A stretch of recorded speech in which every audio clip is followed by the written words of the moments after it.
Voilà, on va faire. Je ne vais pas rentrer dans des détails techniques longs.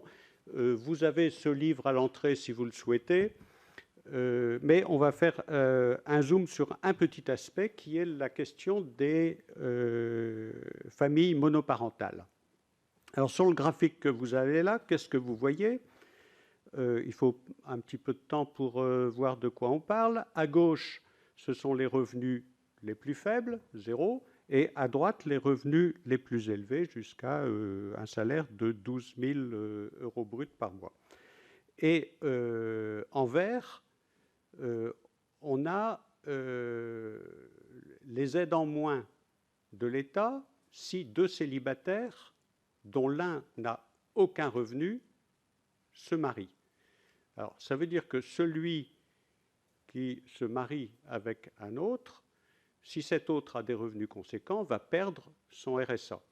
Et donc, on voit que l'effet du mariage sur ces deux personnes, c'est une baisse du RSA. On enlève le RSA à partir d'un certain revenu global, on enlève environ 500 euros par mois. Et puis, en orange, vous avez au contraire l'effet de l'impôt.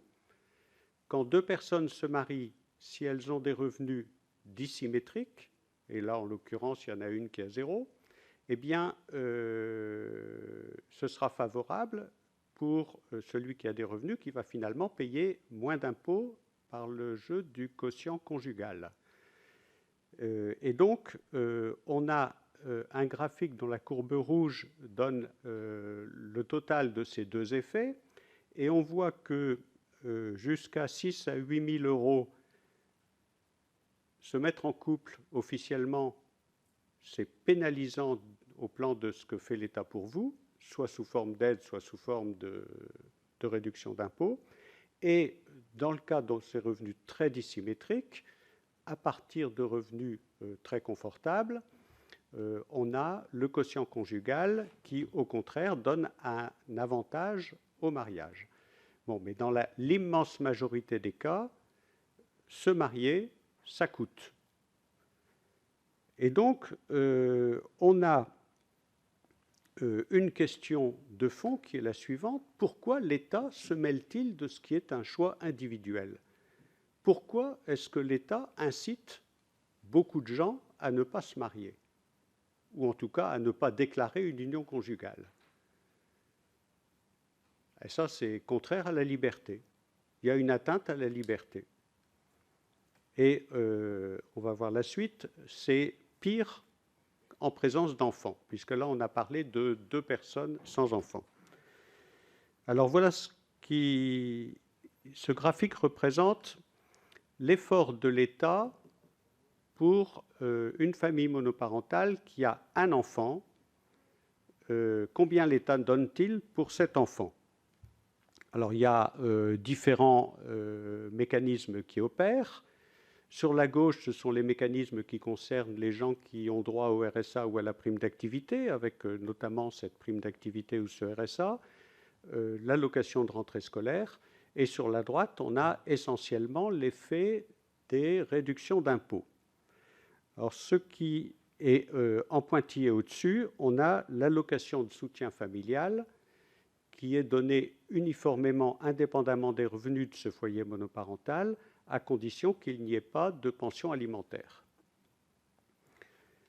Alors, ce qui est frappant dans ce graphique, c'est que, finalement, sous forme de réduction d'impôts, l'État donne plus quand la famille monoparentale est riche. Alors, on pourra dire, de toute façon, des familles monoparentales riches, elles sont minoritaires, il y en a peu. Enfin, c'est quand même un petit peu bizarre.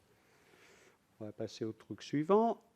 Qu'est-ce qui se passe maintenant? Non pas pour une famille monoparentale, mais pour un couple. Alors, pour un couple, et on a la famille pour un couple avec un seul enfant.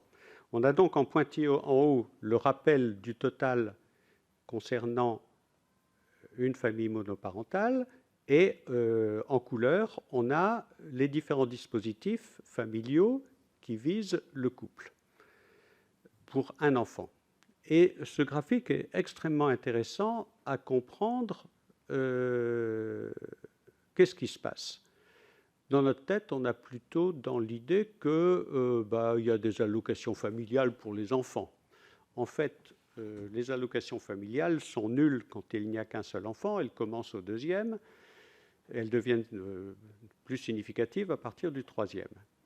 On a donc au milieu un trou pour des couples qui n'ont ni la prime d'activité, qui est familialisée, et qui n'ont pas non plus de réduction d'impôt, parce qu'ils ne payent pas d'impôt.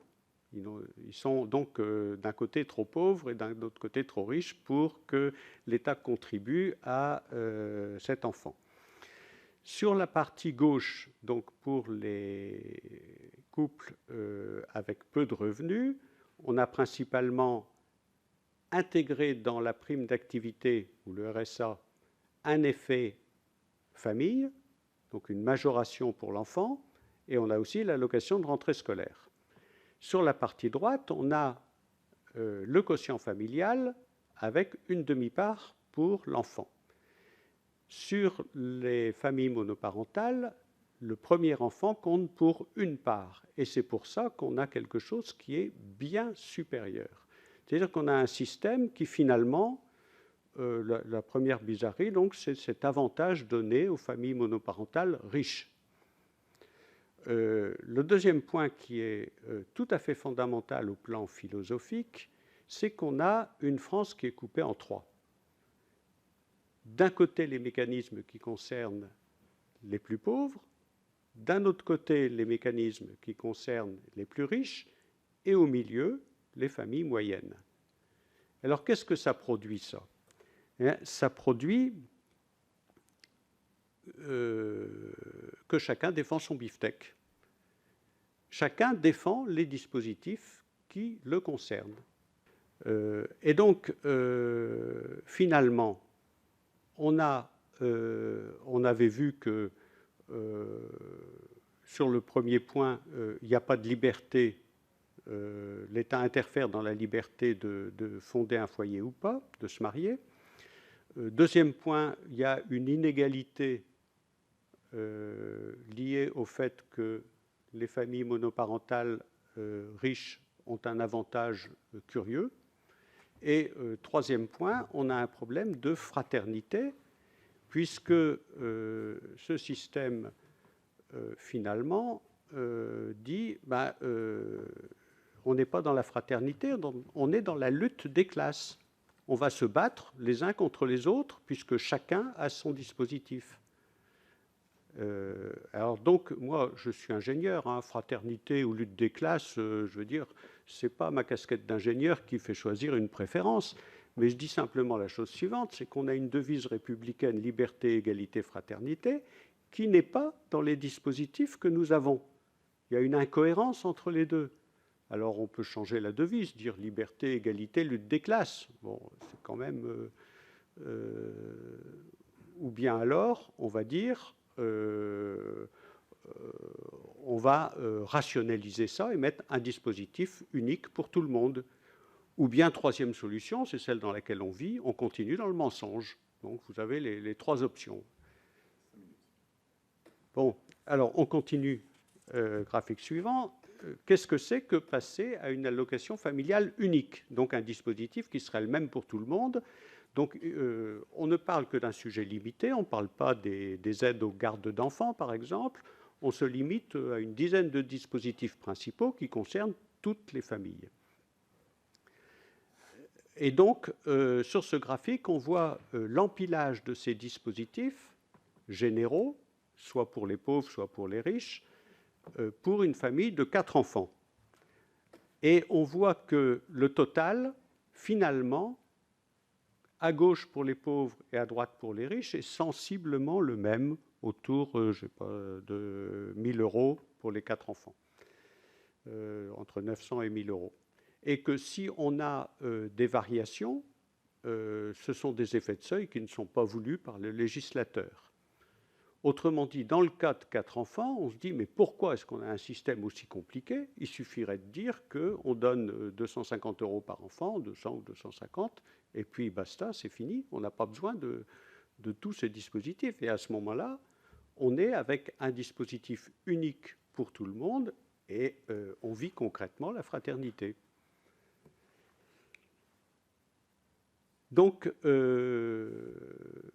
ce livre décrit en détail le passage à une allocation familiale unique qui dépendrait plus ni des revenus de la famille, ni du rang de l'enfant dans la famille, et qui pourrait dépendre de l'âge, simplement pour refléter un peu mieux le fait qu'on y intègre l'allocation de rentrée scolaire pour les enfants scolarisés ou qu'on donne une petite majoration à partir de 14 ans.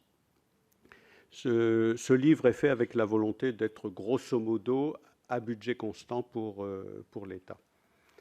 Alors, sur ce graphique, on voit l'effort de l'État côté social et côté fiscal pour des familles de 1, 2, 3 et 4 enfants en très plein et des foyers monoparentaux de 1, 2, 3, 4 enfants en pointillé. Évidemment, quand on voit ce graphique, on se dit, mais c'est quoi le sens que l'État contribue à hauteur de 0 pour certains, c'est le trou rouge là en bas, et à hauteur de plus de 400 € pour d'autres. Ce sont certaines familles monoparentales. Les familles monoparentales de 3 ou 4 enfants arrivent à dépasser 400 € par enfant et par mois comme effort de l'État en leur faveur. Si on avait eu un graphique ici qui soit pentu, c'est-à-dire que les pauvres notoirement favorisés par rapport aux riches ou l'inverse, on se serait dit, tiens, il y a peut-être une signification à ça. Mais quand on voit ce graphique, on ne perçoit pas qu'il y ait une pente dans la moyenne. Donc on se dit, l'allocation familiale unique semble pertinente pour remplacer des dispositifs dont on ne perçoit pas la signification. Et donc, la solution, elle est assez simple. Un enfant, c'est, selon l'âge un petit peu, mais environ 200 € par mois. 2 enfants, c'est 400 €. 3 enfants, c'est 600 €. Et puis voilà. Alors, ce qui est très important dans ce mécanisme, c'est que ça conduit à sortir les prestations familiales des minima sociaux, du RSA et de la prime d'activité. Et si on veut rationaliser le RSA et la prime d'activité, c'est un chantier qui est ouvert en ce moment, si on veut fusionner l'allocation de solidarité spécifique pour les chômeurs en fin de droit et le RSA, l'ASS ne dépend pas des enfants, eh bien, il faut commencer par séparer les variables et sortir la politique familiale des minima sociaux. L'enjeu donc de ce que je dis là, c'est pas la politique familiale, l'enjeu c'est une simplification du système permettant de rationaliser non seulement la politique familiale, mais aussi la politique en faveur des plus pauvres, la réduction des inégalités. Alors je dirais que, pour terminer, pour tuer un projet de réforme de ce genre, vous avez... bon, la piste classique, c'est d'insister sur les cas où il y a des perdants. Alors c'est sûr que si on refuse qu'il n'y ait pas de perdants, on ne fait rien, puisqu'on n'a pas d'argent.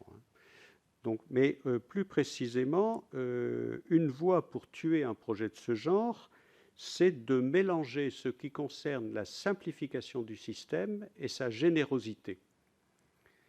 Et si on commence à se battre, non pas pour un système plus simple, mais pour un système plus généreux pour les familles, à ce moment-là, on brouille complètement le message. Mon message, ça n'est pas de donner plus aux familles, c'est un autre sujet. Mon message, c'est de simplifier et de rendre le système compréhensible. Le deuxième moyen de tuer un projet de ce genre, c'est d'en augmenter le périmètre. On va dire, mais il faut aussi penser aux gardes d'enfants, qui sont bien compliquées, elles aussi. Et puis, il faut penser aux 18-25 ans, c'est bien compliqué. Et à ce moment-là, on ne fait rien parce qu'on est face à un monstre. Donc vous voyez les deux suggestions que je fais aux opposants pour tuer ce projet.